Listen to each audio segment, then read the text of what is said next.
Hi, class. It's your professor here, John Steele. I just wanted to welcome you to the References and Citations presentation and for APA 7th edition for UNV 104 here.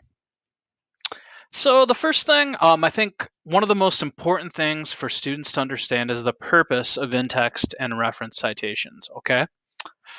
So when you're putting an in-text citation for a paraphrase with the author's last name and year of publication, basically what you're doing is showing or marking for your reader what content is taken from which authors. Now, that's the main purpose, but this also gives the original authors credit for their work, which in turn adds more credibility to your essay or paper because you are citing someone who is deemed an expert in that field.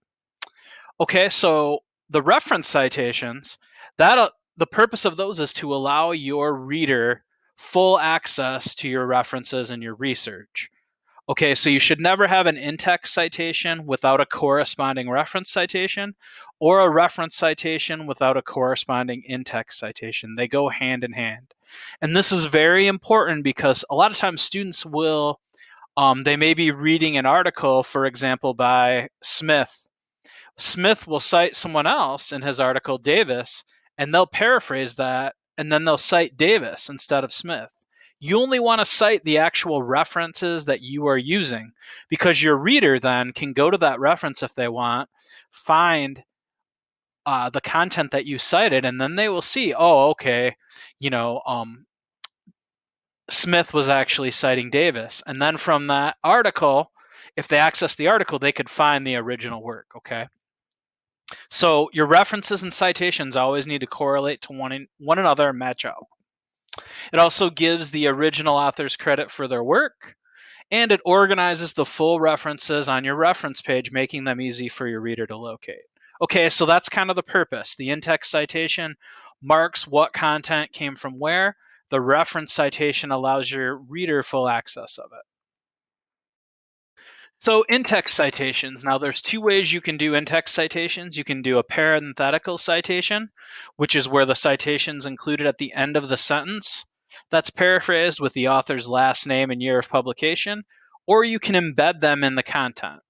Okay, and we'll go through some examples of both and kind of what they are. So parenthetical citations are always included directly after the content that is paraphrased.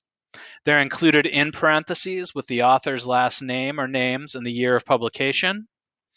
And this is also considered the silent part of the sentence, so the punctuation mark is placed after the citation, not after the sentence. So you shouldn't have a period after the sentence and then after the citation, only after the citation, okay? If there is no author listed, you would use the organization or the title if there's no organization. So that's kind of the rundown of parenthetical citations. Citations embedded in the content, they're usually are included at the beginning of the sentence, either right away at the very beginning or in the first couple words, depending on how you set it up. The author's last names are used in the sentence to kind of help with the flow of the sentence, and only the year of publication is included in parentheses. And this can help with varying your citations and between the parenthetical and citations embedded in the content, which can help make your essay flow a little better, okay? But either of these citations are deemed acceptable for in-text citations for a paraphrase. So let's take a look at some examples. So here you can see examples of parenthetical citations. So for one author, you'd have the content, then the author's last name, then the year of the publication, and then you'd have a period after that. For two authors, you would use the ampersand in place of and, with then the comma and then the year of publication. Now, for three or more authors, you will use the first author's last name, as you can see here with the tenant example, then ETAL, and that's Latin for there's more to follow. That just means there were more authors, but you don't want to list them all, okay? Because there's three or more. Then you're always going to use the ampersand in place of the word and, as we mentioned, when you're doing a parenthetical citation. And the citation will always include the first author's last name and the year of publication, okay? Regardless how many other authors there are, you're always going to have the first author's last name and then the year of publication. Now, when you're embedding them in the content, this can help with the flow of your essay. So the first example is you can see according to tenant 2019, you'd have the content after that. Then you could say tenant 2019 found that, and then the content, and then a study by tenant 2019 determined. Okay, so that'd be how you'd kind of some of the ways you could cite one author with embedding it into your content.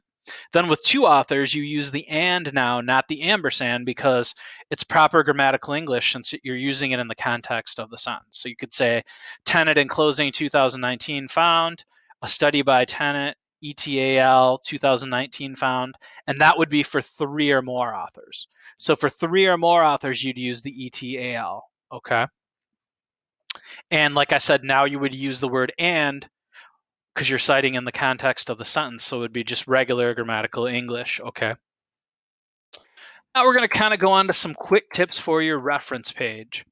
First, you want them always to be listed in alphabetical order and they'll be left justified, just kind of like the rest of your paper. The reference page should always start on the first blank page immediately following your essay. The author's last names are always listed first, followed by the author's first initials. And we'll kind of get into that when we talk about the GCU citation generator. Sometimes they're generated with the author's first names, and that's incorrect, so you want to change those. And all references should have the hanging indent, and every line after the first line for the same source needs to be indented, okay? And you can do that by selecting the source with your cursor and pressing Control-T. So the GCU citation generator, okay, it's a great feature to help you learn and kind of get down the format of citing journals and other materials in the GCU library. However, sometimes there are a few minor errors because it runs off a real old, I think, APA 5th edition. So some of the things you'll want to look for, you'll want to change the font style to Times New Roman 12-point font style. You'll want to make sure the capitalization of the title and author's last names is correct. You only capitalize the first letter of the author's last name and the first letter of the title. Okay, sometimes they'll have the whole names capitalized, and that's incorrect. You want to fix that. And you want to be sure that you italicize the journal name and volume number. And then also you want to ensure that there's either a DOI number or a web link included for your article. So here's kind of a diagram of how you'd cite a reference for a journal, since that should be the source that you're using most of the time. So you'd have the author's last name, then his initials or her initials. Then you'd have the year of publication, then the title of the article. Then that's where you'd have the journal title, which would be italicized, and then the volume's italicized. Then in parentheses, there's an issue number. Sometimes there may not be an issue number. Then that's followed by the page numbers. And then that's followed by either the DOI or the web address. And you can see the example below with the Wagner K. Then you'd have the year 2016.